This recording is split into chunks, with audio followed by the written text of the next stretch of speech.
Praise the lord. ఈరోజు దేవుని వాక్యము. యెహోవా యందు భయభక్తులు కలిగియుండుట బహుధైర్యం పుట్టించును, అట్టివారి పిల్లలకు ఆశ్రయస్థానము కలుగును. సాధారణంగా భయం అంటే వణుకు లేదా పిరికితనం అనుకుంటాం, కాని దేవుని యందుండే భయభక్తులు మనకు పిరికితనాన్ని కాదు, బహుధైర్యాన్ని, స్ట్రాంగ్ కాన్ఫిడెన్స్ని ఇస్తాయి.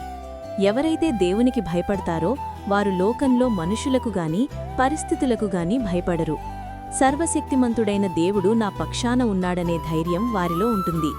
ఆ ధైర్యం మనకే కాదు, మన రాబోయే తరాలకు, పిల్లలకు కూడా ఒక సురక్షితమైన కోటలా మారుతుంది. రాజుకు తప్ప ఎవరికీ మొక్కకూడదని శాసనం వచ్చినా దానియేలు భయపడలేదు.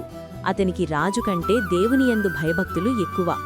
ఆ భక్తే అతనికి బహుధైర్యాన్నిచ్చింది. సింహాల గుహలో వేసిన ఆ క్రూర మృగాల మధ్యలో కూడా అతను ప్రశాంతంగా ఉండగలిగాడు. దేవుని భయం మరణ భయాన్ని కూడా పారద్రోలింది. ప్రార్థన. నా ప్రభువా, మనుషులకు భయపడే పిరికితనాన్ని నాలో నుండి తీసివేయి. నీ యందు మాత్రమే భయభక్తులు కలిగి ఉండే గొప్ప ధైర్యాన్ని నాకు దయచేయి. దానియేలును సింహాల నుండి కాపాడినట్లు నా భక్తి నా పిల్లలకు, నా కుటుంబానికి రక్షణగా ఉండునట్లు నన్ను ఆశీర్వదించు. ఈ రోజంతా నీ కృప, నీ ఆశీర్వాదముతో నన్ను భద్రపరచు తండ్రి. ఆమేన్.